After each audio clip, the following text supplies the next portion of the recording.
What is up, guys? Thank you so much for being here. So today we're talking about this beautiful pistol right here. This is the M&P Spec series, and they do make different Spec series models. I'll start off by showing you guys what all it comes with and talking about some of the specs, and then we'll get into like how I use it and how I set it up, because I obviously did add a couple things, and then we'll wrap it up with why I think that this is actually the best stock M&P that you can get. So it comes in this insanely huge case, or at least huge for a pistol. It's because they give you quite a bit of things with it. It obviously comes with the gun, and the comp comes mounted on it, and then you've got 3 extra back straps because obviously different people have different size hands, so you can change that out. Comes with a fixed blade knife, which is kind of cool. It's like a little EDC fixed blade, and then you get this challenge coin or collector's coin. It's metal and it has their logo, but also has like a little metal design of this specific gun, which is kind of cool. And then one of the coolest parts is that you get 4 mags. 2 of them are just your standard full-size 17 rounders, and then 2 of them are these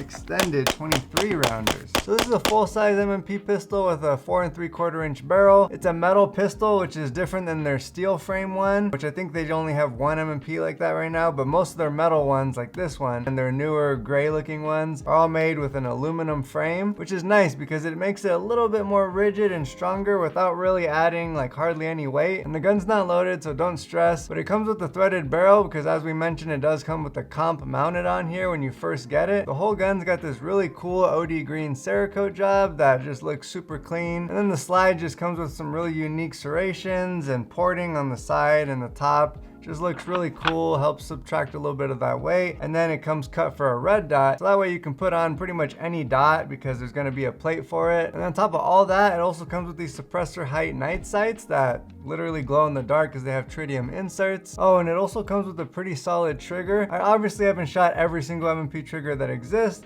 but I've shot quite a few of them because I had the original Shield, the newer Shield, and then I had the original M&P 2.0 as well, which I still have, and I've got a really cool video on that one coming up because it's getting some pretty sick custom work done. But from everything that I've seen from other people, and I can kind of vouch for it, but this is the best M&P stock trigger that they've made so far. Again, I'm comparing this to other stock triggers that I've shot from FN pistols and Glocks and the different M&Ps that I've had, and this is by far the best one. I'll see if I can show you guys. You know, you got your take up here, and then you can see I reset.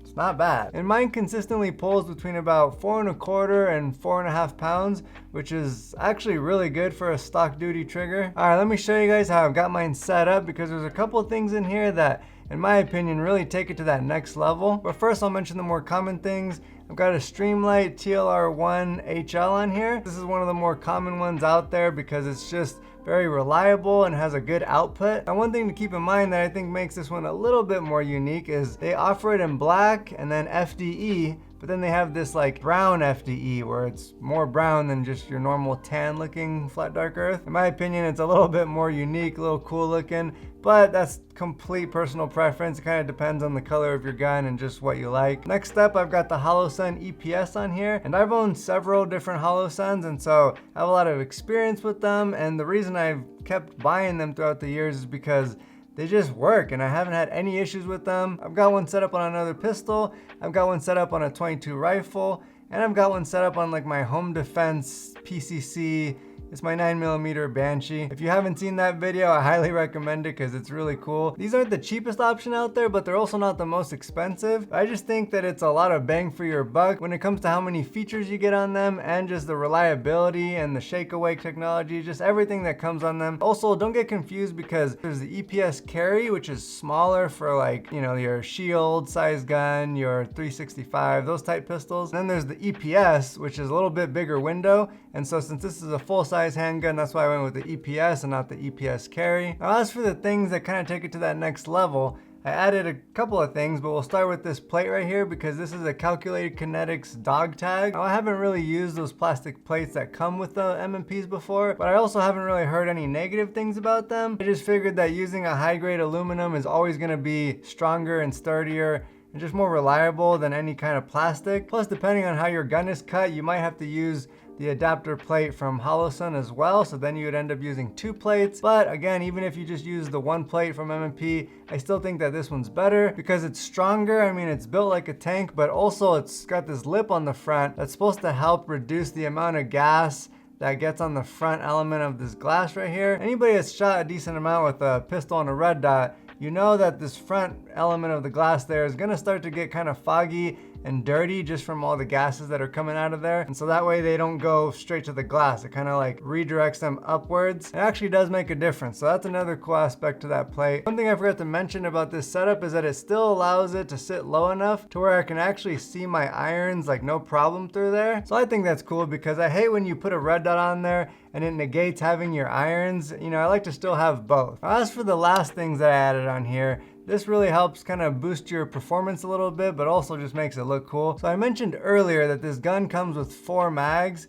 2 of them are 17 rounders and then 2 of them are 23 rounders. What I did with the 2 17 rounders is I reached out to a company called Floyds Custom Shop, and they're known for doing some really cool custom work on M&Ps and other handguns, but they also just make some really solid base plates and extensions as well as mag wells. And they didn't pay me or sponsor this video or anything like that, but they were kind enough to send these things out to me for free, so I really appreciate that. I already posted a video on these because I really liked them, and in that video I also compared them to another brand that's really good as well. So if you want to go check that out, gives you a couple of options. So what I got was this magwell, and keep in mind that they make different ones, so you got to make sure that you order one for the correct M&P, and they also make different sizes for how flared you want it. This is the carry one or EDC, and even though this isn't my EDC gun because this is my training gun, I typically carry it in an outside the waistband holster, I personally still just wanted this smaller one because it still provides plenty of flare to kind of help make those reloads a lot faster. I'm purposely missing and it still just guides it right in, and it really just makes your reloads a lot more consistent and faster because you don't have to be perfectly accurate. Now maybe if you're using yours for competition, you would want the competition one because it's larger and flared out even more, but for me this one was perfect and it does the job. As for the base plates I got from them, I requested a +6 and a +2 because that way I can kind of just have one that was a little bit more flush fitting but still gives you plenty to grip onto because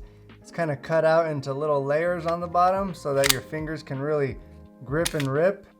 Comes out super smooth, but if for whatever reason you did have a double feed or something, you know, you can easily grab onto that. The magwell itself even has a little bit of a cutout there, which I don't know if you can see. So that way that space is removed from the magwell so that you can put your fingers there and get an even better grip on these.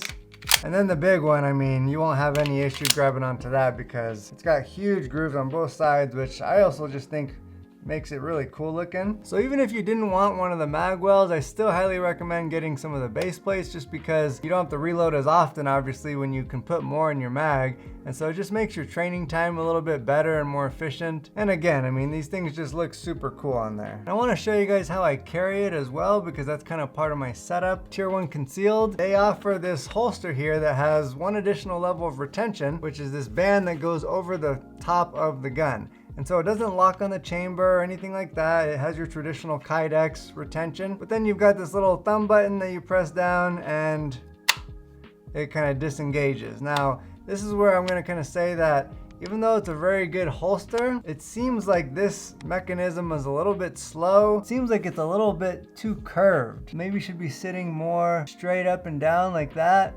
but it kind of like rubs against this Kydex. So when you push down on the release, it kind of takes a second to release, and even the button gets a little caught up. And I don't know if it's just because it's dirty, but it kind of would get a little stuck like that even when I first got it. And so I really like Tier 1 concealed. They make a lot of really good holsters. I actually have carried other guns in their holsters inside the waistband. But when you don't really have that many options, then it still gets the job done. And most of the time I'm just outside training, and so I'll just have this part disengaged and I'm just drawing without having to push the button, because the only time I would really need that extra level of retention is if I was actually carrying outside the waistband somewhere, you know, around people, which I don't ever actually do. I just wanted to get something that had that just in case. But another big thing that I wanted on this holster was for it to work with a Safariland setup, and it does because it comes with the option to have this fork on there from Safariland. And the nice thing about this Safariland fork is you can set it up with any of the Safariland things that they offer, because some people like different setups, not just this one for the belt. Now as for my mag carrier, this is a great product that I didn't have any issues with, and it's from another local Idaho company called Teton Custom Holsters. So I appreciate them sending this out, but the reason I like them is because if you're ordering a holster for inside the waistband, everyday carry or whatever, obviously you can select what pattern or color you want. But one thing that makes theirs a little bit unique is that you can actually select the color washers you want as well. So not only you're customizing, you know, the pattern or color of the kydex, but then the washers are whatever color you want as well, and they don't charge you extra for that. So I thought that was really cool. But as for the holster, I mean, it gets the job done. I haven't had any issues. And you can adjust the retention right here as well. And it just holds your mag on the outside of the waistband, and it works with this belt clip, which is kind of nice because it has a little locking system kind of. You can see these little knobs right here on the sides. Well, you push up on those, and then that allows this latch to open up. You just take this part and you slide it, you know, behind your belt loop, and then you close this and you just press down and it locks in, and it won't come off unless you push up on both sides and then open it. So I thought that was a pretty cool little system, and it makes it easy to take on and off versus having to like feed it through your belt. You can already have your belt on and all that, and then just pop this guy on. And the advantage to having something like this, even though I train pretty often with a plate carrier that has mag holsters on it, is for one, I don't have to have my plate carrier on. It's summer outside and it's hot, you're sweating. So lots of times now I just want to keep it light and just train with the holster that I need. And if you don't own a plate carrier, I mean, that's a ton of money to get into, especially for any kind of decent one. And so you can just buy something like this and then you're good to go. So definitely check out Teton Custom Holsters because they offer a lot of really good American-made kydex holsters. Now, let me tell you why I think that this is the best stock M&P. For one, like I already mentioned, you get that solid case that comes with tons of stuff, the 4 mags, 2 of them being 23 rounders. But then the gun itself is just so versatile with how it's set up, because I mean, some of the newer metal comped M&Ps, they're comped, but it's like an integral comp, which I will say that makes it so that it's a little bit more reliable, probably quite a bit more reliable, but you miss out on having a threaded barrel that you can put whatever you want on. And so in a way, I kind of prefer having the removable comp, even though while it's on, it does make the gun slightly less reliable. When you have a comp on there, it's gonna lower that back pressure a little bit and just give less energy to the slide. When you're shooting cheap bulk stuff like I am, and say once in a while one of those rounds is a little bit underpowered, the slide doesn't get enough energy to fully cycle and eject that round. So as you saw in that intro, I had plenty of long strings of fire with that comp on where I had no issues, and I was still shooting that cheap ammo. So it's not like the gun won't run at all, but depending on the ammo that you're shooting, it just becomes a little bit less consistent with reliability versus when you take that comp off, you get back to like that legendary M&P reliability where it just runs everything no matter what. So it just gives you so many options because I can throw that comp in there and just have a little bit less recoil and just shoot some plus P or some higher pressure rounds, so that way, you know, have no issues with reliability. Or if I just wanted to eat whatever I give it and cheap ammo all day, then I can just take the comp off and just throw the thread protectors on there. And then if I want to shoot suppressed, I just take the thread protector off, throw my suppressor on there. And the cool thing about the one I've got is it has 2 different configurations, so I can shoot it with a shorter suppressor configuration, or if I want it really quiet, I throw those extra baffles on there and it's like ridiculously quiet. So it just gives you all that versatility and just makes the gun more tactical, I guess you could say, versus just being stuck to just a comp. And again, that's on top of having the really cool slide serrations and porting on the slide, coming optics ready, suppressor height night sights, the good trigger, the OD green Cerakote. I mean, it's just ridiculous. So in my opinion, I think it's the best stock M&P out there. But again, it's just my opinion. You know, kind of depends on what you want the gun for. And so another one might suit your needs a lot better, who knows? But this one just kind of does everything that I needed to, specifically for the setup that I had in mind, which is more of like your tactical sidearm. And so if I was only gonna run 2 guns, as of now, it would be this one as my full frame gun that can kind of do a lot of things, and my AR build, which if you haven't seen that yet, I would check that video out because it's kind of a hybrid custom build that I did. It has tons of cool things on there, and it's just set up as a really good general purpose rifle. So it could probably give you some inspiration for certain parts if you're building an AR. So with all that being said, I just want to thank you so much for watching till the end of the video. And don't forget about the like button. It's a super simple thing, takes about 1 second, but makes a huge difference for my channel. So I would highly appreciate that. And if you like this kind of content, anything that has to do with like gun reviews, EDC, backpacks, anything like that, then definitely subscribe because I've got a good amount of videos on my channel already and I'll be putting out a lot more in the future. But just thank you so much again for watching, and I'll catch you guys in the next video. So when I first pulled up to make this video, there was like a tiny bit of smoke way off in the distance and I didn't really think much of it. And now we're looking at this. So I think I'm gonna go get up on this ridge and try and see how close it's actually getting. All right, in the distance, you can see the flame glowing over there. I should probably wrap up my shooting seeing how my road to get out of here is in that direction. Okay, well, we made it.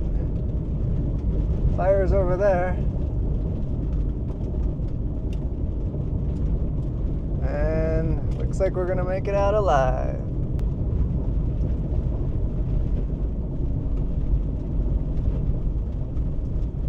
Well, that was a little more exciting of a day than I was expecting, so at least we made it. Time to go home.